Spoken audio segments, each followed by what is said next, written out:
नमस्कार, मी Nirmala, emotional intelligence expert. तर आज आपण एक नवीन टॉपिक घेऊन आलेलो आहोत. तर आज मी तुमच्याशी बोलणार आहे की लोकं तुमच्याशी कशी वागली यापेक्षा त्यानंतर तुम्ही कसे वागले, तर हे जास्त महत्त्वाचं आहे. समोरच्या व्यक्तीने एक चूक केली म्हणून तुम्ही दुसरी चूक केली असं झालेलं आहे का? तसं जर झालेलं असेल तर तुमच्यात आणि त्या समोरच्या व्यक्तीमध्ये कसलाही फरक नाही आहे असं कुठेतरी समजलं जाऊ शकतं. त्यामुळे जर समोरच्या व्यक्तीने काहीतरी चुकीचं केलं असेल तर त्यानंतर आपण काय केलं, तर ह्या गोष्टीवरती ही डिव्हाइन पॉवर जी असते ती आपल्याला मदत करत असते. तर मला तुम्हाला सांगायचं आहे की जर तुमच्यावरती काही अन्याय झालेला असेल, जर कोणी तुमच्याशी चुकीचं वागलेलं असेल, जर कोणीतरी तुमच्या विरोधात काहीतरी कटकारस्थानं केलेली असतील, तर अशा केसमध्ये काय करायचं आणि काय नाही करायचं. तर एक गोष्ट लक्षात घ्यायची की ज्या गोष्टीचं आपल्याला वाईट वाटलेलं आहे, ज्या गोष्टीचा आपल्याला त्रास झालेला आहे, ती गोष्ट अजिबात करायची नाही. याचा अर्थ काय?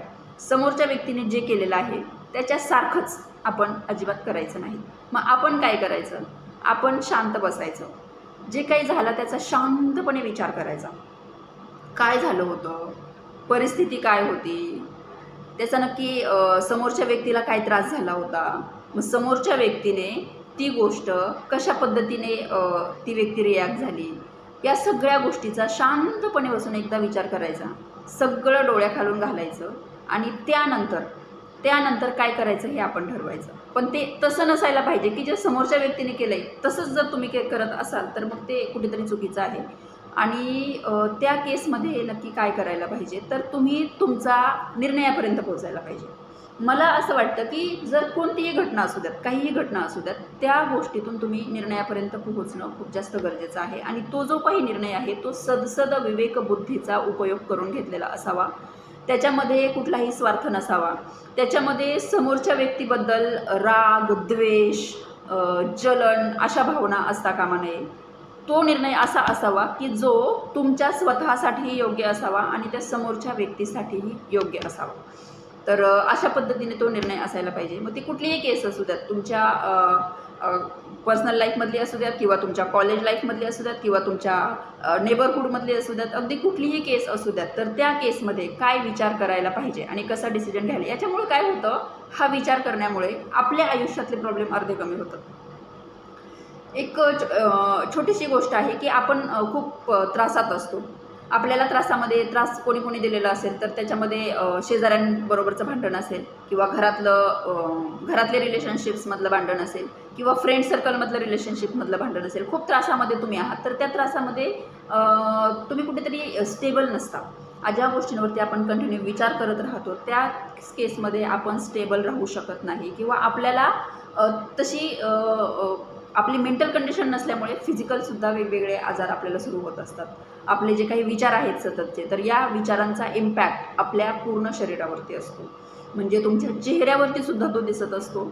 अगदी कोणीही तुम्हाला पटकन म्हणतं आज अपसेट दिसत आहेस, किंवा कोणीही तुम्हाला बघता क्षणीच ओळखतं. जर तुमची ती जवळची व्यक्ती असेल, घरातली व्यक्ती असेल, तर अरे आज व्यवस्थित नाही असं पटकन ओळखतात. कारण काय असतं, तर आपल्या विचारांचा आपल्या पूर्ण शरीरावर इम्पॅक्ट असतो. तुमच्या भुकेवरती या गोष्टींचा इम्पॅक्ट असतो. त्यामुळे एकतर कुठल्या परिस्थितीचा आपल्यावरती किती परिणाम होऊ द्यायचा आणि किती परिणाम होऊ द्यायचा नाही हे टोटली आपल्या हातामध्ये आहे.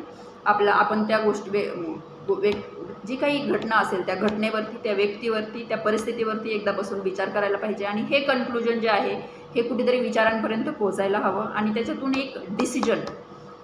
डिसिजन बाहेर निघणं खूप जास्त गरजेचं आहे. आणि तो जो काही डिसिजन असेल तो म्हणजे कोणत्याही प्रकारचा स्ट्रेस फ्री होऊन घेतलेला तो डिसिजन असावा. त्याच्यामध्ये राग, मत्सर या सगळ्या गोष्टी नसाव्यात आणि तो एक सदसद विवेकबुद्धीचा वापर करून घेण्यात आलेला डिसिजन असावा.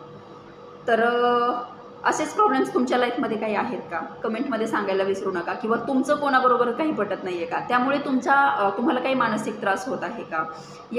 असा जर काही तुम्हाला मानसिक त्रास असेल तर त्या परिस्थितीमध्ये काय विचार करायचा, काय विचार नाही करायचा आणि कसा निर्णय घ्यायचा, तर यासाठी मी गाईड करते. जर तुम्हाला असे काही प्रॉब्लेम्स असतील तर कमेंटमध्ये सांगा. मी त्याच्यावरती नेक्स्ट व्हिडिओ बनवेल आणि तुम्हाला कशी मदत करता येईल तर त्यावरती मी थोडंसं पाहील. तर तुमचा एवढा वेळ तुम्ही मला दिलात. जर तुम्हाला काही शिकायला यातून मिळालं असेल तर ते सांगायला विसरू नका. थँक्यू.